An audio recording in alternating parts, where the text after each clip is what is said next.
नमो नमः छात्राः। अद्य वयं भवतां पाठ्यपुस्तकस्य पंचम पाठस्य पंचम अध्यायस्य अभ्यास प्रश्नान् करिष्यामः। पांचवा पाठ है पंडिता रमाबाई, जिसे हम पूर्व में पढ़ चुके हैं। आज हम इसके अभ्यास प्रश्नों पर चर्चा करेंगे। तो आइए, प्रथम प्रश्न वर्तते एक पदेन उत्तरत। एक शब्द में हमें उत्तर देना है। पंडिता और सरस्वती इन उपाधियों से किसको सुशोभित किया गया था? उत्तर है रमाबाई। द्वितीय प्रश्न वर्तते रमाबाई ने कुतः यानी कहां से संस्कृत की शिक्षा को प्राप्त किया था? उत्तरम स्वमातु, अपनी माता से इन्होंने संस्कृत पढ़ी थी। तृतीय प्रश्न रमाबाई केन सह विवाहम अकरोत्, किसके साथ इन्होंने विवाह किया था? विपिन बिहारी दासेन, विपिन बिहारी दास नामक व्यक्ति के साथ। इसके उपरांत चतुर्थ प्रश्न किनकी शिक्षा के लिए, कासाम शिक्षायै रमाबाई स्वकीयम जीवनम अर्पितवती, रमाबाई ने अपना जीवन अर्पित कर दिया। उत्तर है नारी नाम यानी महिलाओं की। और अगला प्रश्न रमाबाई उच्च शिक्षार्थम कुत्र अगच्छत, रमाबाई आगे पढ़ने के लिए कहाँ गई? उत्तरम इंग्लैंड देशम। द्वितीय प्रश्न रेखांकित पदों को आधृत्य यानी आधार बना करके प्रश्न निर्माण हमको करना है। ये हरे रंग वाले रेखांकित पद हैं। तो रमायाः पिता समाजस्य प्रतारणाम असहत, रमा के पिता ने समाज की प्रताड़ना को सहा। तो क्या प्रश्न होगा? किसके? कस्याः षष्ठी एक वचनम, प्रश्नम अपि षष्ठी एक वचनम। किम शब्द का रूप है स्त्रीलिंग में। पत्युः पुल्लिंग षष्ठी विभक्ति एक वचन, तो जो प्रश्न बनेगा उसमें भी पुल्लिंग षष्ठी एक वचन। किम शब्द का कस्य, पत्यु यानी पति की मृत्यु के पश्चात और कस्य यानी किसकी मृत्यु के पश्चात। तृतीय प्रश्न रमाबाई मुंबई नगरे शारदा सदनम अस्थापयत, मुंबई नगर में, तो क्या प्रश्न बनेगा? कहां अर्थात कुत्र। चतुर्थ है इस वर्ष में ख्रीष्टाब्द में यानी ईस्वी सन में रमाबाई महोदयायाः, रमाबाई महोदया का, प्रश्न क्या बनेगा? किसका? षष्ठी एक वचन में जो उत्तर है, तो प्रश्न भी षष्ठी एक वचन स्त्रीलिंग किम शब्द। इसी प्रकार ये स्त्रियः शिक्षां लभन्ते, इसमें महिलाएं शिक्षा प्राप्त करती थी। प्रथमा बहुवचन है स्त्रीलिंग का ये, तो काः। इसके उपरांत प्रश्नानाम उत्तराणि लिखत, प्रश्नों के उत्तर हमें लिखने हैं। रमाबाई किमर्थम आंदोलन प्रारब्धवती, रमाबाई ने किस काम के लिए आंदोलन किया? तो रमाबाई स्त्रीणाम कृते वेदादीनाम शास्त्राणाम शिक्षायै आंदोलन प्रारब्धवती, उन्होंने इसलिए आंदोलन किया कि महिलाओं को वेद शास्त्रों की शिक्षा भी दी जाए। निसहाया स्त्रियः आश्रमे किम किम लभन्ते स्म, बेसहारा महिलाएं आश्रम में क्या क्या पाती थी?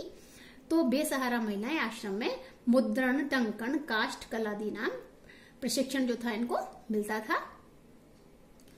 और कस्मिन विषये रमाबाई महोदयायाः योगदानम अस्ति, किस विषय में रमाबाई महोदया का योगदान है? तो उनका योगदान समाज सेवा के अतिरिक्त लेखन क्षेत्र में भी इनका काफी महत्वपूर्ण योगदान है। और चौथा प्रश्न केन रचनाद्वयेन रमाबाई प्रशंसिता वर्तते, इनकी जो पुस्तकें हैं दो रचनाएं कौन सी हैं जिनसे ये प्रशंसनीय हैं? तो स्त्री धर्म नीति और हाई कास्ट हिंदू विमेन, ये इनकी दो पुस्तकों के नाम हैं जिनसे ये प्रशंसनीय हैं। और चौथे प्रश्न में हमें इनके निर्देश के अनुसार इनका पद परिचय देना है। तो हम एक उदाहरण देख सकते हैं, जैसे वेदा नाम शब्द है, वेद मूल शब्द पुल्लिंग षष्ठी बहुवचन। इसी प्रकार पिता में मूल शब्द पितृ पुल्लिंग है, प्रथमा का एक वचन। शिक्षायै, शिक्षा मूल शब्द स्त्रीलिंग का है, चतुर्थी का एक वचन। कन्या स्त्रीलिंग प्रथमा बहुवचन। नारी नाम में नारी मूल शब्द है, स्त्रीलिंग है, षष्ठी है, बहुवचन है। और मनोरमया में मनोरमा स्त्रीलिंग तृतीया का एक वचन। पंचम प्रश्न की ओर बढ़ते हैं। इसमें धातुओं जो पद हैं उनके धातु लकार पुरुष वचन सब लिखने हैं। तो सबसे पहले है कुर्वंती। कुर्वंती में हम देखते हैं क्री धातु लट लकार प्रथम पुरुष बहुवचन। आगच्छत में आ उपसर्ग, गम धातु लंग लकार यानी भूतकाल प्रथम पुरुष का एक वचन। निवसंती में भी नी उपसर्ग वस धातु लट लकार प्रथम पुरुष बहुवचन। गमिष्यति में गम धातु लिरिट लकार प्रथम पुरुष एक वचन। अकरोत में क्री धातु लंग लकार प्रथम पुरुष एक वचन। और छठा जो प्रश्न है इसमें हमें घटनाक्रम अनुसार लगाना है, तो हमने इन्हें घटनाक्रम अनुसार पहले से ही लगा दिया है। इसमें आप पुस्तकों में जो दिए गए हैं ऊपर नीचे क्रम में वाक्य, उनको इस क्रम में लगाएं जिससे इनका रमाबाई का जीवन चरित्र सही क्रम में आ जाए। तो अब देखते हैं 1858 में रमाबाई का जन्म हुआ। दूसरे वाक्य आएगा उन्होंने अपनी माता से संस्कृत की शिक्षा को प्राप्त किया। तीसरा वाक्य आएगा कि रमाबाई महोदया ने विपिन बिहारी दासेन सह विवाह अभवत, यानी विपिन बिहारी दास से उन्होंने शादी की। इसके उपरांत ये इंग्लैंड गई हैं, तो वाक्य होगा कि सा उच्च शिक्षार्थम इंग्लैंड देशं गतवती। इसके उपरांत उन्होंने वापस आकर मुंबई नगरे शारदा सदनम अस्थापयत, मुंबई में शारदा सदन की स्थापना की है। तो ये अगला वाक्य होगा। और अंतिम वाक्य होगा कि 1922वें वर्ष में रमाबाई महोदया की मृत्यु हो गई। तो इस क्रम में अगर हम वाक्यों को लगाएंगे तो हमारा प्रश्न हल हो जाएगा और ये उचित भी होगा, सही भी होगा।